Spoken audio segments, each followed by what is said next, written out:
Hello guys, today I'll be showing you how to cancel a Shopify app subscription. So in order to do this, first of all, navigate to admin.shopify.com and log in using your user credentials. After logging into your Shopify store, you'll have to click on the settings icon at the bottom left corner of the screen.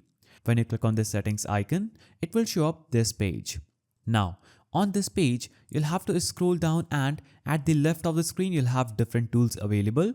Just simply search for the one that says apps and sales channels. Now, when you click on this button that says apps and sales channels, you will see any kind of app that will be installed on your Shopify store. So, if you would have to cancel the subscription for this app, you'll have to simply click on that app. Now, you'll have to scroll down on that app and navigate to the bottom of that page and click on uninstall the app. Now, choose I understand the risk of uninstalling the app and click on uninstall again.